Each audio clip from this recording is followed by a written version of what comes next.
বিভিন্ন জন তার জায়গা থেকে বিভিন্ন আঙ্গিকে একটা বিষয়কে প্রকাশ করাটা এটা গণতান্ত্রিক চর্চার একটা অবিচ্ছেদ্য অংশ।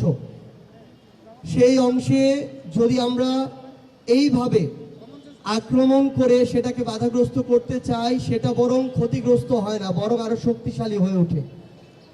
সেই জায়গা থেকে আমাদের এই যে প্রথম আলোর সাথে যেটা হয়েছে, এটার সাথে আমরা সহমর্মিতা প্রকাশ করতে এসেছি এবং এই ঘটনার যেন কখনোই আর পুনরাবৃত্তি না ঘটে, সেই জায়গা থেকে আমরা এই অন্যায় যেটা হয়েছে আমরা আমাদের জায়গা থেকে চাই যে সেটার যেন সুষ্ঠু তদন্ত সাপেক্ষে বর্তমান সরকার সে বিষয়ে উপযুক্ত ব্যবস্থা গ্রহণ করে।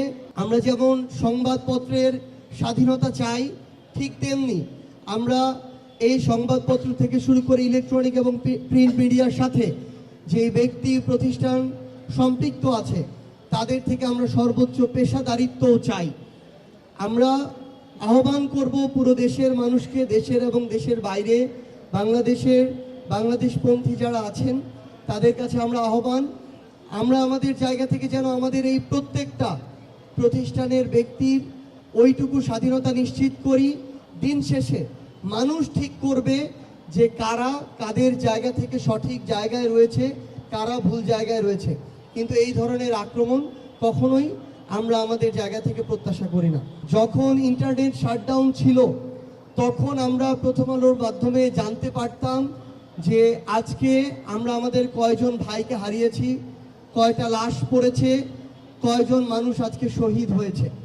তো তাদের সেই যে চেষ্টাটা ছিল কঠিন সময়ে, যখন অসংখ্য মিডিয়াকে প্রভাবিত করে তাদের নিউজ সামনে আসা পর্যন্ত বন্ধ করে দেওয়া হয়েছিল, তখন যে প্রথম আলোর চেষ্টা ছিল এটা আমরা আজকের দিনে অবশ্যই আমাদের জায়গা থেকে শ্রদ্ধার সাথে স্মরণ করতে চাই। আমরা আমাদের জায়গা থেকে যখন আমাদের ভাই ওসমান হাদি ভাইকে হারিয়েছি তখন আমাদের এটা মনে হয়েছিল যে আমরা একটা অভ্যুত্থানের পরে ওসমান হাদির মতো ভাইদেরকে তো আর হারাতে চাই না। আপনারা যারা অভ্যুত্থানের সামনে সারিতে ছিলেন, লড়াই করেছেন, আমরা তো আপনাদের কাউকে আর হারাইতে চাই না। এই জন্য আমাদের মনে হয়েছে যে আমাদের আরেকবার এই জায়গা থেকে একটা চোখে আঙুল দিয়ে দেখিয়ে দেওয়া হয়েছে যে আমরা যদি ঐক্যবদ্ধ না থাকি, আমরা যদি আমাদের জায়গা থেকে এই মতপার্থক্য, বিভাজন এগুলোকে একপাশে রেখে বাংলাদেশের জন্য এক না হই, তাহলে আরো অসংখ্য ওসমান হাদিকে জীবন দিতে হবে।